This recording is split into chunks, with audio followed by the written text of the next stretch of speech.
السلام علیکم ورحمۃ اللہ وبرکاتہ۔ حضرات، آج ماہ ذوالقعدہ کی 7 تاریخ ہے 1444 اور مئی کی 27 ہے 2023، اور آج ہم سورہ مبارک ہود کی آیت نمبر 25، 26، 27 اور 28 کی تلاوت کا شرف حاصل کریں۔ اعوذ باللہ السمیع العلیم من الشیطان اللعین الرجیم، بسم اللہ الرحمن الرحیم، الحمد للہ رب العالمین، والصلاة والسلام على سيدنا ونبينا ومولانا أبي القاسم محمد وآله الطيبين الطاهرين المعصومين، واللعنة الدائمة على أعدائهم أجمعين من الآن إلى يوم الدين.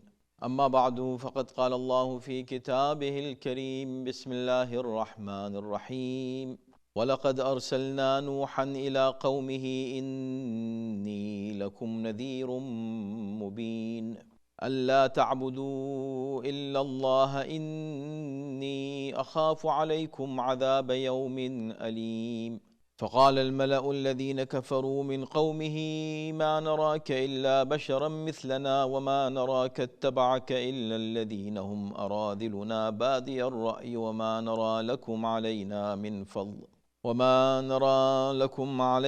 مِنْ فَضْلٍ بَلْ نَظُنُّكُمْ كَاذِبِينَ قَالَ يَا قَوْمِ أَرَأَيْتُمْ إِن كُنتُ عَلَىٰ بَيِّنَةٍ مِّن رَّبِّي وَآتَانِي رَحْمَةً مِّنْ عِندِهِ فَعُمِّيَتْ عَلَيْكُمْ أَنُلْزِمُكُمُوهَا وَأَنْتُمْ لَهَا كَارِهُونَ صدق اللہ العلی العظیم۔ اور ہم نے نوح کو ان کی قوم کی طرف بھیجا تو انہوں نے کہا کہ میں تمہارے لیے بڑی وضاحت سے خبردار کرنے والا ہوں، اور تم اللہ کے سوا کسی کی عبادت نہ کرو، میں تمہارے بارے میں ایک دردناک دن کے عذاب سے ڈرتا ہوں۔ تو ان کی قوم کے وہ سردار جو کافر تھے کہنے لگے کہ تم ہمیں ہم جیسے ہی ایک بشر نظر آتے ہو، اور ہمیں تو تمہارے پیرو بھی وہی نظر آتے ہیں جو ہمارے درمیان بہت ہی پس درجے کے لوگ ہیں، اور بے سوچے سمجھے تمہارے ساتھ ہو گئے ہیں، اور ہم تم لوگوں میں اپنے اوپر کوئی برتری نہیں دیکھتے بلکہ تمہیں جھوٹا سمجھتے ہیں۔ حضرت نوح نے کہا کہ اے میری قوم کے لوگوں، کیا تم کو یہ نظر نہیں آتا کہ میں اپنے رب کی طرف سے روشن دلیل رکھتا ہوں، اور اس نے مجھے اپنی طرف سے رحمت عطا کی ہے جو تمہیں نظر نہیں آتی، تو کیا ہم اسے زبردستی تم پر مسلط کر سکتے ہیں جبکہ تم اسے ناپسند کرتے ہو؟ حضرات، گزشتہ آیات میں جو بات کہی گئی تھی تو ہم نے عرض کیا تھا، اگر آپ کو یاد ہے گزشتہ درس میں، کہ ان تمام مطالب کا خلاصہ آیت نمبر 24 میں 24 میں پیش کر دیا گیا تھا، بلکہ وہ اتنی اہم ہے آیت نمبر 24 کہ ہم نے یہ بھی عرض کیا تھا کہ نہ صرف گزشتہ آیات کا بلکہ ابتدائے قرآن سے لے کر یہاں تک جو بات کہی گئی اس کا خلاصہ، بلکہ یہاں سے لے کر آخر قرآن تک جو بات کہی جائے گی اس کا بھی خلاصہ، اتنی اہم یہ آیت ہے۔ کیا ہے اس میں؟ اس لیے کہ اس میں 2 افراد، 2 طرح کے لوگوں کی بات کی گئی ہے، اور یہ پورا قرآن اسی پر ہے۔ اس کے مطالب یہی ہیں کہ 2 طرح کے لوگ ہیں، کچھ وہ لوگ ہیں کہ جو اللہ کے پیغام کو سنتے بھی ہیں، اللہ کی آیتوں کو دیکھتے بھی ہیں، اور کچھ وہ لوگ ہیں کہ جن کو نہ پیغام الہی سننا پسند ہے اور نہ ہی وہ دیکھنا چاہتے ہیں اللہ کی آیتوں کو، یعنی نہ وہ اپنی سماعت کو استعمال کرتے ہیں، نہ اپنے آنکھوں کو اور قوت بینائی کو استعمال کرتے ہیں۔ البتہ یہاں سماعت اور بینائی سے مراد معنوی سماعت اور بینائی ہے، بصارت سے زیادہ یہاں بصیرت کی طرف اشارہ کیا گیا ہے۔ تو جب یہ 2 گروہ ہیں، کچھ وہ لوگ ہیں کہ جو انبیاء کے پیغام کو سنتے بھی ہیں، اس کو قبول بھی کرتے ہیں، اور ان کو اللہ کی آیتیں نظر بھی آتی ہیں، کچھ وہ ہیں ان کو کچھ بھی نظر نہیں آتا اور نہ ہی وہ سننا چاہتے۔ اب اس کی مثال کے طور پر گویا کہ قرآن یہاں سے ایک نیا چیپٹر شروع کرتا ہے، ایک نیا مضمون شروع کرتا ہے، جس میں انبیاء کے اور ان کے اقوام کے حالات اور ان کے قصے یہ بطور مثال اور بطور دلیل پیش کیے جا رہے ہیں۔ تو یہاں سے کہا کہ وَلَقَدْ أَرْسَلْنَا نُوحًا إِلَىٰ قَوْمِهِ، یعنی حضرت نوح کا قصہ شروع ہوتا ہے۔ یہ بہت ہی اہم قصہ ہے جناب نوح کا، اور اسے بار بار قرآن مجید میں دہرایا گیا ہے، اور حضرت نوح کا تذکرہ 25 آیتوں میں 25 جگہ کیا گیا ہے، ان کا اسم گرامی لیا گیا ہے، یہ وہ نبی ہیں جن کا تذکرہ بہت آیا ہے قرآن میں۔ وَلَقَدْ أَرْسَلْنَا نُوحًا إِلَىٰ قَوْمِهِ، میں ایک لفظ سے جب گفتگو کریں گے تو بات آگے بڑھے گی کہ ہم نے نوح کو بھیجا، ارسلنا۔ تو آپ کو پتہ ہے کہ 1,24,000 انبیاء میں 313 رسول ہیں۔ رسول وہ جن کو اللہ نے بھیجا پیغام کے ساتھ، اور نبی وہ کہ جو آئے ہوئے پیغام کو دوسروں تک پہنچائیں۔ رسول جو ہے وہ نبی بھی ہوتا ہے اور رسول بھی ہوتا ہے، یعنی کہ اللہ سے پیغام لیتا بھی ہے اور دیتا بھی ہے، جبکہ نبی کسی ایک رسول کے پیغام کو دوسروں تک۔ تو اس کا مطلب ہے کہ نوح جو ہے وہ نبی ہیں۔ اس کے علاوہ حضرت نوح کا تذکرہ قرآن مجید نے خاص طور پر اولو العزم پیغمبروں میں کیا ہے۔ اولو العزم پیغمبر 5 ہیں، جن میں حضرت نوح ہیں، حضرت ابراہیم ہیں، حضرت موسیٰ، حضرت عیسیٰ اور خاتم النبیین سردار انبیاء صلی اللہ علیہ وآلہ وسلم اولو العزم پیغمبر ہیں۔ اب قابل غور بات یہ ہے، اولو العزم اس نبی کو کہتے ہیں جو پوری زمین کے لیے نبی بن کر آیا ہو۔ اس کی نبوت محدود نہیں ہوتی، وہ پوری قوم کے لیے، پوری انسانیت کے لیے، پوری بشریت کے لیے نبی بن کر آتا ہے۔ یہ جو 5 انبیاء ہیں، ان کی نبوت تمام پوری زمین کے لیے، پورے گلوب کے لیے تھی۔ لیکن ہم یہ دیکھتے ہیں کہ جب حضرت نوح کا ذکر آتا ہے تو اکثر قوم کا ذکر آتا ہے ساتھ میں۔ وَلَقَدْ أَرْسَلْنَا نُوحًا إِلَىٰ قَوْمِهِ، إِلَىٰ النَّاسِ نہیں ہے، إِلَىٰ قَوْمِهِ۔ تو ایسا لگتا ہے کہ حضرت نوح کی رسالت ان کی قوم کے لیے محدود ہے، ان کو بھیجا ہے ایک مخصوص قوم کے لیے۔ ایسا نہیں ہے۔ بات یہ ہے کہ قرآن کا اصول یہ ہے کہ وہ انبیاء کا تذکرہ کر کے ان لوگوں کے لیے ایک مثال قائم کرنا چاہتا ہے جو انبیاء کے راستے پر چل کر تبلیغ دین کرنا چاہتے ہیں۔ مبلغین جو ہیں، خاص طور پر یہ علماء، ان کو جو ورثۃ الانبیاء کہا گیا ہے، انبیاء کے وارث کہا گیا ہے، اسی بنا پر کیا گیا ہے، یعنی اسی بنا پر کہا گیا ہے کہ ان کا جو کام ہے وہ وہی ہے کہ وہ انبیاء جو لے کر آئے، انبیاء نے جو پیغام پہنچائے، اس پیغام کو لے کے آگے بڑھیں۔ کیسے کریں تبلیغ، کیا اصول ہے موعظے کا؟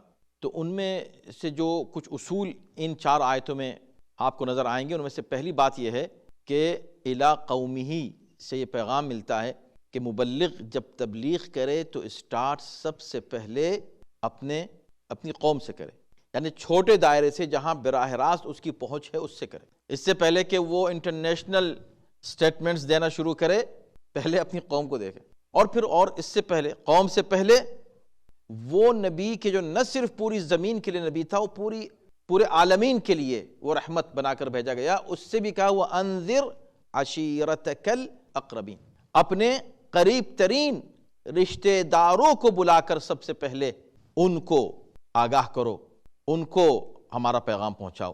اور وہ بھی عشیرہ کس کو کہتے ہیں؟ قبیلے کو، یعنی جو رشتہ دار ہیں، ایکسٹینڈڈ فیملی کا جو سرکل ہے، ان کو بلاؤ۔ لیکن وہ بھی نہیں، الاقربین، عشیرہ خاندان میں جو بھی قریب ترین خاندان کے لوگ ہیں، تو وہاں سے سٹارٹ کرو اپنی تبلیغ۔ چنانچہ پیغمبر اسلام نے ایسے ہی کیا، بلکہ سب سے پہلے اپنے گھر سے سٹارٹ کیا۔ سب سے پہلے گھر ہی میں ان پر ایمان کا اعلان کس نے کیا؟ جناب خدیجہ نے اور امیر المومنین علیہ افضل الصلاۃ والسلام نے۔ حالانکہ آپ سب جانتے ہیں کہ ہم ان کے لیے یہ استعمال نہیں کرتے لفظ کہ حضرت علی اسلام لائے، بلکہ وہ تھے مومن اور اس سے پہلے تھے۔ خیر، یہ تو نور، ایک ہی نور سے پیدا کیے گئے، لیکن اعلان، جیسے رسول اللہ نے اعلان اسلام کیا، اعلان گویا نبوت کیا، نبی بنے نہیں 40 سال میں، اعلان کیا۔ اسی طرح امیر المؤمنین نے اعلان کیا نبی کا ساتھ دینے کا، تو پہلے گھر سے سٹارٹ ہوئی بات۔ پہلی جماعت جو ہوئی قائم تو وہ جناب خدیجہ تھیں اور امیر المؤمنین تھے، بس یہ 2 افراد تھے۔ سب سے پہلی نماز جماعت یہاں قائم ہوئی۔ تو گھر سے سٹارٹ کریں، کوئی بھی مشن لے کر چلیں، کوئی بھی تبلیغ کی بات کریں، اپنے نفس سے پہلے خود جب اپنے کو ٹرین کر لیں اللہ کی اطاعت اور اللہ کی گویا فرما برداری، واقعی اپنے طور پر انسان انجام دے چکے اور کہے کہ اب میں اس قابل ہوں، تو پھر اپنی فیملی کو، ایسا نہ ہو کہ خود تو نماز نہیں پڑھ رہے ہیں، بس چاہتے ہیں کہ بچے نماز پڑھیں، خود قرآن نہیں پڑھ رہے ہیں، چاہتے ہیں کہ بچے قرآن پڑھیں۔ نہیں، پہلے خود کریں، عمل کریں، پھر اس کو دوسروں تک پہنچائیں، اپنی فیملی، پھر فیملی کے بعد اور ایکسٹینڈڈ فیملی کے بعد پھر پوری کمیونٹی کے بعد اور بھی آگے نیبرہڈ، اور اس کے بعد پھر آپ کی کنٹری، اور کنٹری کے بعد آپ گلوبل مشن لے کر چلیں۔ تو الی قومہ سے ہم کو یہ پیغام ملا، انی لکم نذیر مبین، کہ میں تمہارے لیے نذیر، نذیر کا لفظ بڑی فریکوینسی سے استعمال ہوا ہے قرآن مجید میں، بار بار آپ سنتے ہیں لفظ نذیر۔ انبیاء کو اللہ نے نذیر بنا کر بھیجا ہے، اور اس پر ہم خود بھی، چونکہ اس سے پہلے بھی کئی بار یہ لفظ آیا ہے، اس پر گفتگو کر چکے ہیں کہ نذیر کا مطلب کیا ہے۔ جب اس کا ٹرانسلیشن کرتے ہیں تو اس کا ٹرانسلیشن عموماً آتا ہے کہ ڈرانے والا، میں تمہارے لیے اللہ کی طرف سے ڈرانے والا بن کر آیا ہوں، نذیر مبین، کھل کے میں تمہیں ڈرا رہا ہوں، وضاحت کے ساتھ ڈرا رہا ہوں۔ تو خیر ڈرانے کا لفظ استعمال کرتے ہیں، لیکن اوریجنل نذیر کا لفظ ڈرانا نہیں ہے، بلکہ آگاہ کرنا ہے، وارننگ دینی ہے۔ ایک خطرہ ہے سامنے اور آپ کسی کے دیکھو اس راستے سے مت جانا، یہاں خطرناک ہے یہ راستہ، یا یہاں سے جاؤ گے تو راستہ بلاک ہو چکا ہے، آگے بالکل بلاک ہے راستہ، تم پھنس جاؤ گے۔ اب آپ بظاہر ڈرا رہے ہیں اس کو، لیکن یہ جو ڈرانا ہے اس کے فائدے میں ہے، اسی لیے اس کو ڈرانا نہیں، اس کو وارننگ دینا کہتے ہیں، آگاہ کرنا کہتے ہیں، اسے متوجہ کرنا کہتے ہیں۔ تو اسی طرح یہاں پر جہاں جہاں اللہ نے لفظ نذیر استعمال کیا، اس سے مراد انبیاء کی طرف سے نہیں کہ ڈرانا اور کہ وہ گھبرا جائیں، ڈر جائیں، اسکیئر کرنا ان کو، یہ نہیں ہے، بلکہ اس کا مطلب یہ ہے کہ ان کو کسی خطرے سے آگاہ کرنا، متوجہ کرنا، خبردار کرنا، یہ مراد ہے نذیر سے۔ انی لکم نذیر، اسی لیے لفظ مبین یہاں استعمال ہوا، مبین کھلا ہوا، یعنی واضح طور پر، کلیئر، تم کو میں کلیئر وارننگ دے رہا ہوں۔ ایک وارننگ ہوتی ہے جو آپ اشارے کنایوں میں دے رہے ہیں، ہاں تم اگر چلے جاؤ ادھر تو ایسا نہیں، مت جاؤ ادھر، بالکل مت جاؤ، اس لیے کہ وہاں انتہائی خطرہ ہے تمہارے لیے، ہو سکتا ہے تم واپس نہیں آ سکو، پھنس جاؤ گے۔ تو آپ نے جب یہ بات کہی تو ڈرا نہیں رہے ہیں، بلکہ آپ اس کو آگاہ کر رہے ہیں، ایک خطرے سے بچا رہے ہیں، اوریجنلی آپ بچانا چاہ رہے ہیں۔ تو بچانے، کسی کو بچانے کے لیے ڈرانا، اس کو کہتے ہیں نذیر ہونا، یہ نذارت ہے۔ اور صرف ڈرانا یہ تخویف ہے، یعنی خوف دلانا، صرف آپ ڈرا رہے ہیں۔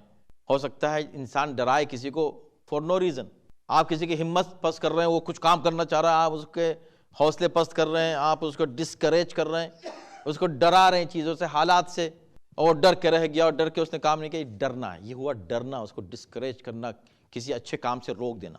تو کہاں یہ لفظ ڈرانا اور کہاں نذیر، یعنی اس کو خطروں سے بچانے کے لیے وہ سٹیپس اس کو بتانا کہ جو وہ اپنے آپ کو بچا سکے، محفوظ رکھ۔ اب دیکھیے میں تمہارے لیے نذیر بنا کے بھیجا گیا، یعنی کہ ہم جو کچھ تم کو بتا رہے ہیں، جو کچھ ہم کہہ رہے ہیں، تمہارے اپنے فائدے میں ہیں، ہم تم کو بچانا چاہ رہے ہیں۔ تو ایک دلچسپ بات یہ ہے یہاں، اور بھی مختلف مقامات پر جب آپ کمپیئر کریں گے، دو لفظ استعمال کیا قرآن نے، نذیر اور بشیر۔ بشیر کیا ہے؟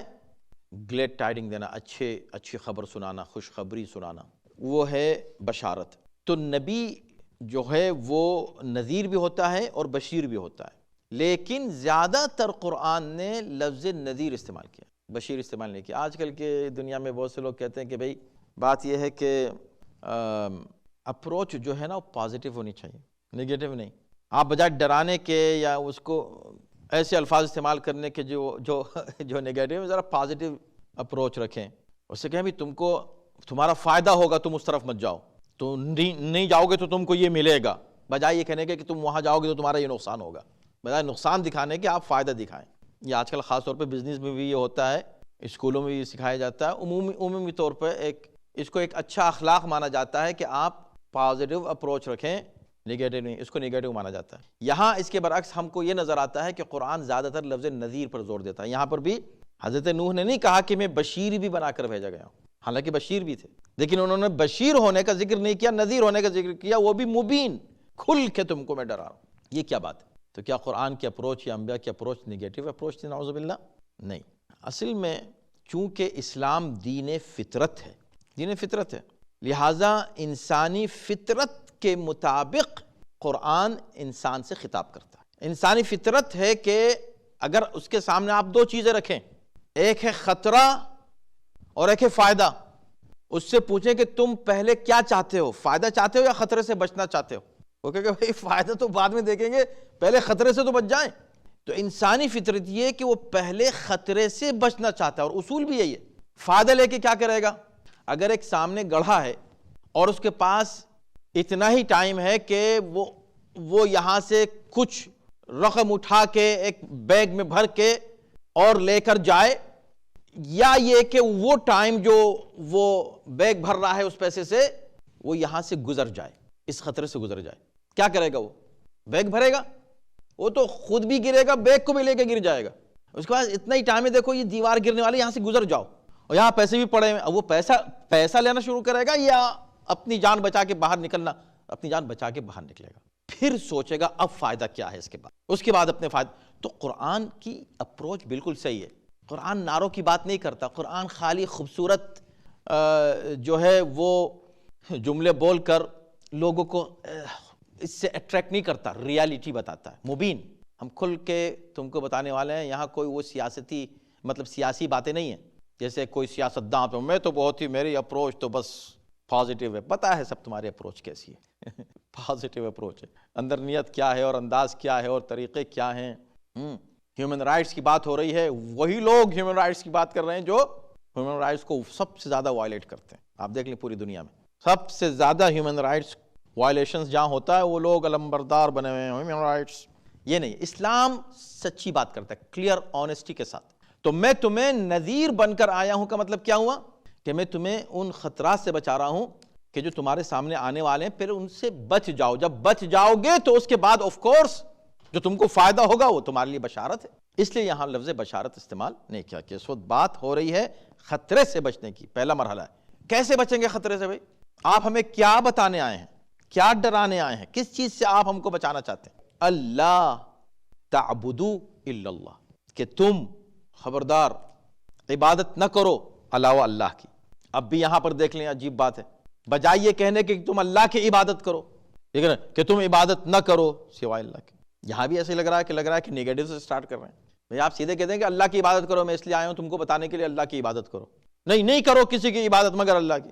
تو چونکہ نذیر ہے نا، ایک خطرے سے آگاہ کرنا ہے، وہاں ایک خطرہ ہے تمہارے سامنے، آگے بچو اس سے۔ اس بچنے کے لیے بتانا ہے کہ کیا ہے وہ خطرہ کا خطرہ ہے دوسروں کی عبادت کرنا۔ انسان جب دوسرے کی، کسی اور کی، اللہ کے علاوہ کسی کی بھی عبادت کرے گا، یہ اس کے لیے بہت بڑا خطرہ ہے، وہ اس کو محسوس نہیں کرتا۔ اس دنیا میں بھی اس کے لیے خطرہ ہے، آخرت میں بھی اس کے لیے خطرہ ہے۔ اس خطرے سے بچنے کے لیے کیا کرو؟ کسی کی عبادت مت کرو سوائے اللہ کے، بس اللہ کی کرو۔ اب دیکھیں ڈر کے اوپر، اب اس آیت میں ایک اور لفظ آیا اور اس کا مطلب بھی ڈر ہے، انی اخاف علیکم، میں ڈرتا ہوں۔ اب دیکھیں نذیر کا مطلب ہے کیا؟ ڈرانے والا۔ اب لوگوں نے کہا کہ یہ جو نبی ہوتا ہے ڈراتا ہے۔ جناب قرآن آپ سے کچھ اور بات کہہ رہا ہے، نبی ڈراتا نہیں ہے، نبی خود ڈرتا ہے۔ نبی خود ڈرتا ہے۔ کس بات سے ڈرتا ہے؟ قوم سے ڈرتا ہے؟ جی نہیں۔ لوگوں سے ڈرتا ہے؟ بالکل نہیں۔ بادشاہوں سے ڈرتا ہے؟ بالکل نہیں۔ کسی ٹائرنٹ سے ڈرتا ہے؟ ہرگز نہیں۔ اپنی جان کے خطرے سے ڈرتا ہے؟ وہ بھی نہیں۔ کس بات سے ڈرتا ہے؟ انی اخاف علیکم، میں تمہارے بارے میں ڈرتا ہوں، اے قوم کے لوگوں مجھے ڈر تمہارے لیے ہے۔ تو یہاں لفظ خوف استعمال ہوا، یہ خوف ڈر ہے، یہ ہے ڈر۔ نذیر میں جو لفظ ہے وہ خوف نہیں، دونوں خوف، دونوں کے لیے ہمارے پاس اردو میں ایک ہی لفظ ہے، خوف، ڈر، لیکن قرآن دو لفظ الگ الگ استعمال کر رہا ہے۔ نذیر میں ڈرا رہا ہوں تم کو، کس مفہوم میں؟ تمہیں بچانے کے مفہوم، اور ڈر رہا ہوں کس لیے؟ تمہارے ہی لیے ڈر رہا ہوں۔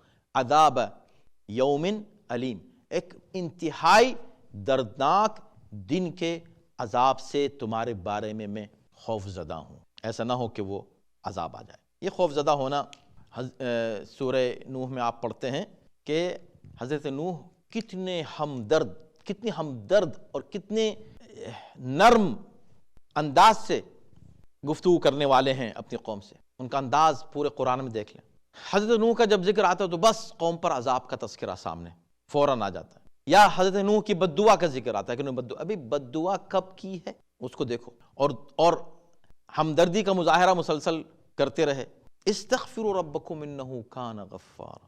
اب یہی لفظ میری قوم، اے میری قوم کے لوگ، وہ ان کا انکار کر رہے ہیں، توہین کر رہے ہیں، ریجیکٹ کر رہے ہیں، اور یہ کیسے بات کر رہے ہیں؟ اے میری قوم کے لوگ، یا قومی۔ اور سورہ نوح میں وہ پورا ان کا مشورہ قوم کے لیے موجود ہے، استغفروا ربکم انہ کان غفارا، اے میری قوم کے لوگوں اللہ سے ڈرو اور استغفار کرو، اللہ سے توبہ کرو، اللہ سے اپنے گناہوں کی بخشش طلب کرو، انہ کان غفارا، اس لیے کہ اللہ جو ہے بڑا بخشنے والا ہے۔ دیکھیں آپ، یہ قوم سے پہلے انہیں سمجھا رہے ہیں، بتا رہے ہیں، 1000 سال سمجھاتے رہے، بتاتے رہے، انہو کان غفارا، اللہ بخشنے والا، آ جاؤ اللہ کی بخشش کی طرف آ جاؤ. یرسل السماء علیکم مدرارا، اللہ اتنا مہربان ہے کہ تم اگر توبہ کرو گے تو اللہ آسمان کے دریچے کھول دے گا پانی کے. یرسل السماء علیکم مدرارا، موسلادھار بارش ہوگی تمہارے لیے. عجیب بات ہے، سبحان اللہ، کیا عظمت ہے قرآن کی. حضرت نوح نے دونوں موقعوں پر پانی کا ذکر کیا. توبہ کرو گے تو بھی پانی آئے گا، اللہ کی بات نہیں مانو گے تو بھی پانی آئے گا. یہ پانی یا تو رحمت بن کر آئے گا یا عذاب بن کر آئے گا. ابھی یہ کہہ رہے ہیں یرسل السماء علیکم مدرارا وَيُمْدِدْكُمْ بِأَمْوَالٍ وَبَنِينَ. تو ایک طرف یعنی دونوں موقعوں پر پانی، یہی ایک پانی چاہو تو تمہارے لیے رحمت بن جائے. آسمان سے پانی برس رہا ہے، بارش ہو رہی ہے، کھیت لہلہا رہے ہیں، انسانوں کو، جانوروں کو، نباتات کو پانی مل رہا ہے. ایک بہار آئی ہوئی ہے زندگی میں بھی تمہارے، اور اس زمین پر بھی یہ باغات ہیں، یہ کھیت ہیں، یہ پھل ہیں، یہ نعمتیں ہیں اس پانی کے نتیجے میں جو آسمان ہی سے آ رہا ہے. دوسری طرف جب وارننگ دی، ڈرایا، دیکھو تم نہیں مان رہے ہو نا، اب تم پر پانی آئے گا، وہ بھی آسمان سے آئے گا. تو اس کا مطلب یہ ہوا کہ ایک ہی چیز کو انسان خود چاہے تو جو نعمت ہے اللہ کی وہ اسی کو عذاب میں بدل دے، وہی چیز عذاب بن سکتی ہے اس کی. یہ زندگی اللہ کی نعمت ہے، انسان اپنی زندگی کو چاہے تو عذاب بنا سکتا ہے، اور چاہے تو اس کو وہ رحمت ہی میں باقی رکھ سکتا ہے، اسی صورت میں باقی رکھ سکتا ہے. تو انی اخاف علیکم عذاب یوم علیم، میں تمہارے بارے میں ڈرتا ہوں ایک ایسے دن سے جو بہت ہی دردناک ہے، اور اس دردناک عذاب کے دن سے ڈرتا ہوں. تو عذاب یوم علیم کے اوپر گفتگو ہوئی ہے، مفسرین نے کہ اس سے مراد کون سا دن ہے، قیامت کا دن ہے یا اسی دنیا میں کوئی دن ہے. تو ظاہر سی بات ہے کہ جو حضرت نوح کی بات ہو رہی ہے تو دونوں باتیں ہو سکتی ہیں، کیونکہ عموماً انبیاء جب عذاب کی بات کرتے ہیں اور عذاب کے دن کی بات کرتے ہیں تو اس سے مراد آخرت کا دن ہوتا ہے عموماً. لیکن حضرت نوح، اس بات کا بھی بہت زیادہ امکان ہے کہ عذاب یوم علیم اس ایک انتہائی دردناک دن سے میں ڈر رہا ہوں تمہارے بارے میں ہو سکتا ہے، اور زیادہ قرین عقل و قیاس ہے کہ ہم یہ تسلیم کریں کہ اس سے مراد وہ عذاب کا دن ہے جب ان کے لیے پانی کی صورت میں، طوفان کی صورت میں عذاب آنے والا ہے. یہ باتیں سن کر قوم پر کیا اثر ہوا؟ فقال الملأ الذین کفروا من قومہ، تو ان کی قوم کے وہ سردار جو کافر تھے وہ کہنے لگے ما نراک الا بشرا مثلنا، آپ کیا باتیں کر رہے ہیں، ہم تو آپ کو اپنے جیسا بشر ہی دیکھتے ہیں، اس کے سوا تو آپ میں کچھ نظر نہیں آتا. آپ میں ایسی کیا خاص بات ہے کہ آپ آئیں ہم سے کہیں کہ ہم نبی ہیں اور ہم کو عذاب سے ڈرائیں یا خود ہمارے بارے میں عذاب سے ڈریں. تو کہا کہ ما نراک الا بشرا مثلنا وما نراک اتبعک الا الذین هم ارادلنا بادی الرأی. نہ صرف یہ کہ آپ میں ہم کوئی ایسی بات نہیں دیکھتے، ہم جیسے ہیں، جب ہم جیسے ہیں تو ہم آپ کی کیا بات مانیں. وما نراک اتبعک، اور ہم یہ جو دیکھتے ہیں آپ کو، آپ کے جو پیروی کرنے والے ہیں، جو آپ کی بات مان رہے ہیں، جو مسلمان ہو رہے ہیں، یہ ہمارے پسترین طبقے کے لوگ ہیں، لو لیول کے لوگ ہیں، بہت ہی یہ لو کلاس کمیونٹی جو ہے وہ آپ کی پیروی کر رہی ہے. ارادلنا بادی الرأی، جو نہ سمجھ رہے ہیں نہ سوچ رہے ہیں، بس انہوں نے آپ کی بات سنی اور بے سوچ سمجھے آپ کی پیروی کر لی. یہ وہ لوگ ہم آپ کو دیکھ رہے ہیں. آپ کے ارد گرد کون لوگ ہیں؟ اسی ٹائپ کے لوگ ہیں.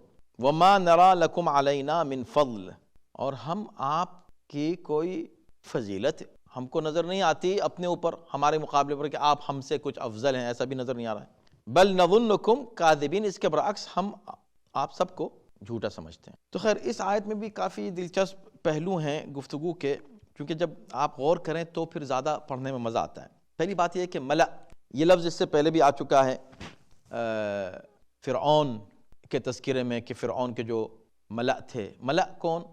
جو سردار. ملأ عموماً بھرنے کو کہتے ہیں، بھرا جانا.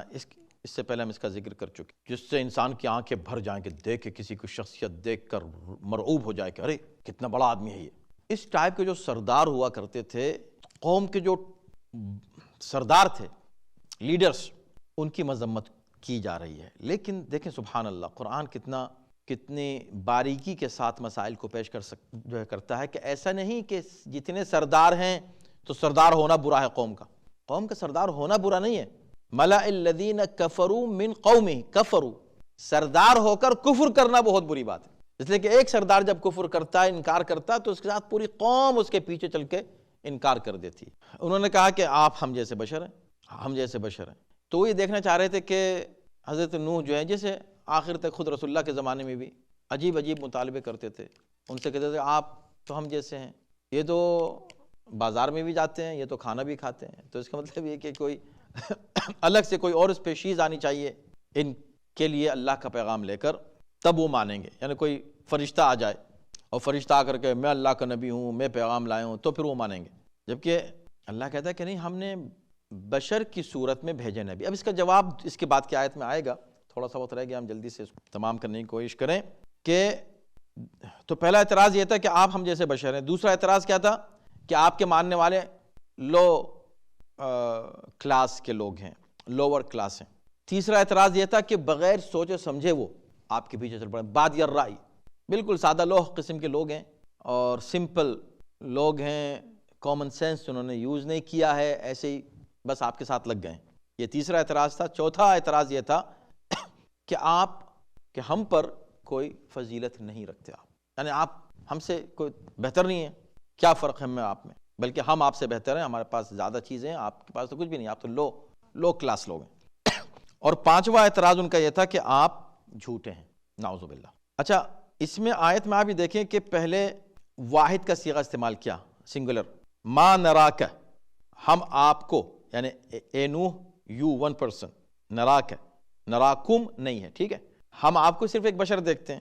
اتبعک، تمہاری پیروی کرنے والے، تمہاری ایک، نراک، اتبعک، یہ سب واحد کے صیغے ہیں، یعنی واحد کی ضمیریں ہیں. یہ کہنا چاہیے، کاف کی ضمیر واحد کی. اس کے بعد لکم آ گیا. ما نرا لک علینا نہیں ہے کہ پھر ہم نہیں دیکھتے کہ تم اے نوح تم ہم پر فضیلت رکھتے، بلکہ لکم. اب یہاں جمع کا صیغہ، پلورل کا جو ہے نا پروناؤن یوز ہو رہا ہے. من فضل بل نظنکم، ہم تم سب کو، نوح کو نہیں، نظنک یعنی تم کو اے نوح نہیں، تم سب کو ہم جھوٹا سمجھتے. تو جب تک نوح سے بات ہو رہی تھی واحد کا صیغہ تھا. جب انہوں نے ذکر کیا کہ آپ کے ماننے والے ایسے ہیں، تو اب جمع کا صیغہ وہاں سے سٹارٹ ہوا.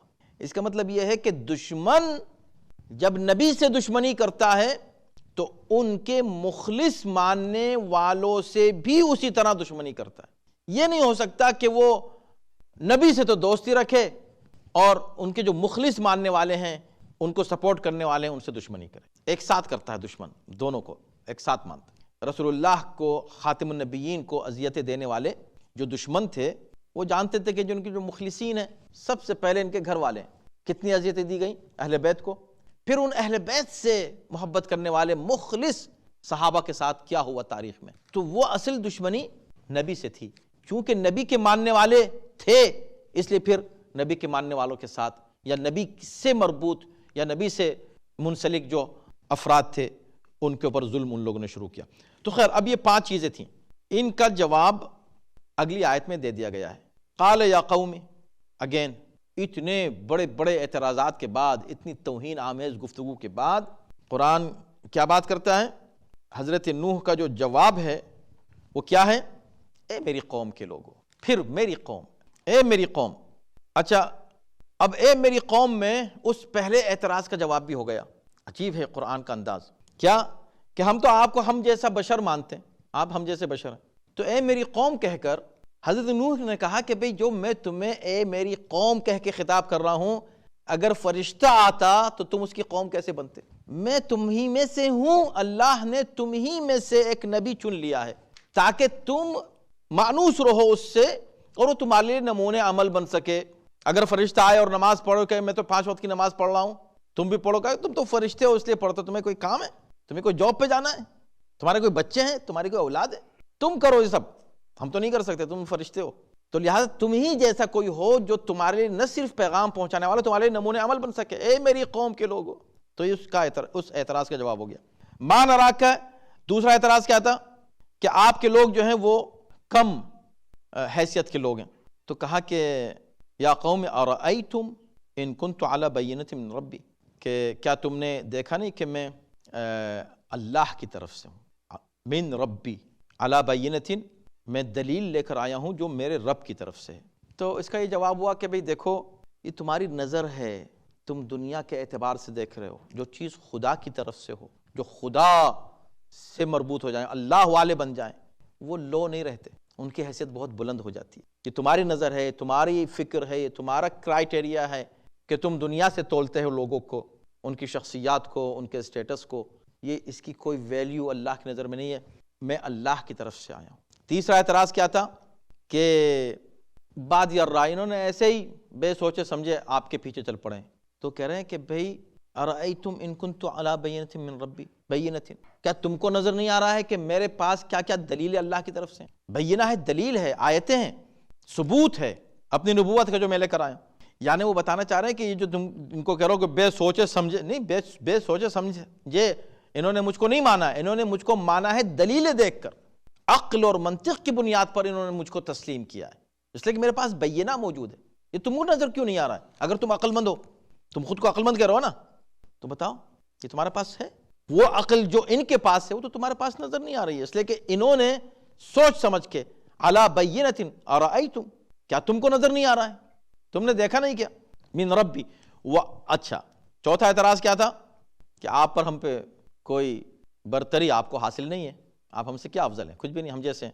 تو کہا وآتانی رحمتا من عنده، آتانی رحمتا من عنده، اپنی طرف سے اللہ نے مجھے رحمت دی۔ جس کے پاس خدا کی طرف سے رحمتیں ہوں، اللہ کی خصوصی نعمتیں ہوں، تم سمجھ رہے ہو اس کا کوئی فضل نہیں ہے تم پر حاصل؟ تو یہ بڑا پیارا قرآن نے جواب دیا، وقت ختم ہو گیا ہے۔ اس میں آج مسلمان بھی مبتلا ہو گیا ہے، خاتم النبیون کو اپنے جیسا بشر سمجھتا ہے، ہم جیسے بشر ہیں، بس ہم جیسے بشر۔ ابھی تم جیسے بشر ہیں، قل انما انا بشر مثلکم یوحی الی، فرق ہے مجھ میں تم میں، مجھ پہ وحی آتی ہے، تم پر آتی ہے وحی نہیں آتی، تو پھر کیسے برابر ہو گئے ہم جیسے کیسے ہو گئے؟ ہم جیسے بشر کا مطلب یہ کہ اپیرنس ہم جیسا ہے، بشر ہم جیسے کا مطلب یہ کہ بھئی کھاتے ہیں، پیتے ہیں، اٹھتے ہیں، بیٹھتے ہیں، اور اس اعتبار سے ہم جیسے ہیں، لیکن کلی طور پر ہم جیسے ہو جائیں یہ کافروں کا نظریہ ہے، مسلمانوں کو نہیں ہے۔ نبی جواب دے رہا ہے کہ آتانی رحمتا من عندی، تم کہہ رہے ہو نا کہ ہم میں کوئی فضیلت نہیں ہے، کیا فضیلت ان کی زیادہ ہے؟ بھئی فضیلت زیادہ پیسوں سے مت دیکھو، ان کے کپڑے دیکھ رہے ہو کہ کیسے پہنے ہوئے، ان کا گھر دیکھ رہے ہو ان کا گھر کیسا ہے، ان کی سواری دیکھ رہے ہو، یہ سب مت دیکھو، یہ دیکھو کہ ان پر رحمت پروردگار کتنی زیادہ ہے، جس کی خصوصی اللہ کی نعمتیں، اسی کو اگر ہم اسی کو معیار بنائیں اور مسلمان اسی اعتبار سے اسی کو میزان قرار دیں تو ان کو سمجھ میں آئے گا کہ سب سے زیادہ صاحب فضیلت کون لوگ ہیں اس امت میں۔ صاحب فضیلت وہ لوگ نہیں جن کے پاس حکومت ہو، حکومت سے نہیں بنتی ہے فضیلت، فضیلت بنتی ہے رحمت پروردگار سے، اللہ کی خصوصی نعمتوں سے، وہ فضیلت جو اللہ کی طرف سے، من عندہ، جو اللہ اپنی طرف سے عطا کرتا ہے۔ اب وہ آخر میں پانچواں ان کا اعتراض تھا کہ بل نظنکم کاذبین، ہم تو آپ کو جھوٹا پاتے ہیں، آپ جو دعوے کر رہے ہیں ہم کو تو نظر ہی نہیں آ رہا کچھ بھی جو آپ کہہ رہے ہیں۔ تو کہا فعمیت علیکم، امیت علیکم، امیت سے عمی سے یعنی نابینائی، تم سے چھپا دی گئی۔ عموماً اس کا ترجمہ یہی کیا جا سکتا ہے کہ جو ہم کو اللہ نے نعمتیں دی وہ تم سے چھپی ہوئی ہیں، تم کو نظر نہیں آ رہی ہیں تو تم ہم کو جھوٹا کہہ رہے ہو، نظر نہیں آ رہی تو جھوٹا کہہ رہے ہو، اگر تم کو نظر آ جائیں تو تم ایمان لے آؤ گے۔ امیت علیکم، لیکن امیت کا لفظ خفیت نہیں ہے یا اخفیت نہیں ہے کہ چھپ گئی ہیں تم سے، چھپ گئی نہیں ہے۔ امیت یعنی کہ تمہاری نابینائی کی وجہ سے، تم دیکھیں فوراً کنیکٹ کر دیا آیت نمبر 24 سے۔ 24 میں کیا کہا تھا کہ دو طرح کے لوگ ہیں، ایک وہ ہیں جو آنکھوں سے دیکھتے ہیں، ایک وہ ہیں جو آنکھوں سے نہیں دیکھتے۔ تو یہاں پر یہ کہا کہ تم کو نظر نہیں آ رہا ہے اس لیے کہ تم آنکھوں سے دیکھنا نہیں چاہتے، تم نابینا ہو گئے ہو۔ ایسا نہیں ہے کہ رحمتیں نظر نہیں آ رہی ہیں، رحمتیں موجود ہیں، تم نے آنکھیں بند کر لی ہیں، تم نابینا ہو گئے۔ امیت علیکم، تمہارے لیے وہ چھپ گئی ہیں، ورنہ چھپی بھی نہیں ہے، اللہ نے جو نعمتیں دی ہیں ہم کو کھلی ہوئی نعمتیں دی ہیں۔ بس آخر میں ایک جملہ کہہ دیا، اور یہ حضرت نوح کا یہ انداز ہم سب کے لیے ایک بہترین درس ہے کہ دشمن سے بھی بات کرو تو کیسے کرو۔ کوئی جملہ ایسا نہیں کیا کہ تم برے ہو اور تم ایسے ہو اور تم دیوانے ہو اور تم لو جو ہے لیول کے لوگ ہو، اس کے بجائے یہ ہے پازیٹیو اپروچ، اس کو کہتے ہیں پازیٹیو اپروچ۔ ہمیشہ یہ کہا کہ بھئی دیکھو پازیٹیولی ان کو جواب دیا، اور ان کی انتہائی نامناسب اعتراضات کا بھی جواب دلیل اور برہان اور عقل اور منطق اور ریزننگ سے دیا، اور چھوٹے سے جملوں میں کم الفاظ میں بڑی بڑی باتیں کہہ دیں، اور آخر میں کنکلوژن کیا پیش کیا اس کا؟ انلزمکموہا وانتم لہا کارہون۔ یہ ساری حقیقتیں بالکل واضح ہیں، کوئی چیز چھپی ہوئی نہیں ہے، تم نے آنکھیں بند کی ہوئی تو ہم کیا کریں؟ اور اگر نہیں ہے، تم نہیں ماننا چاہتے تو کیا ان حقیقتوں کو، ان ریالٹیز کو ہم زبردستی تم پر اپلائی کریں، زبردستی تم پر لاد دیں؟ انلزمکموہا نہیں کر سکتے، وانتم لہا کارہون جبکہ تم اس کو پسند ہی نہیں کر رہے، تو ہم کیا کریں؟ لا اکراہ فی الدین کا خلاصہ آخر میں پیش کر دیا۔ اب تمہاری مرضی ہے، ماننا چاہو مانو، نہیں ماننا چاہو نہیں مانو۔ یہ خلاصہ تھا، وقت تمام ہوا۔ پروردگار انشاءاللہ ہمارے علم و معرفت میں اضافہ فرمائے، اور ہمارے دل اور دماغ اور ذہن و فکر کی آنکھیں انشاءاللہ ہمیشہ کھلی رہیں، بصارت کے ساتھ بصیرت خدا کرامت فرمائے۔ صلوات و محمد و آل محمد۔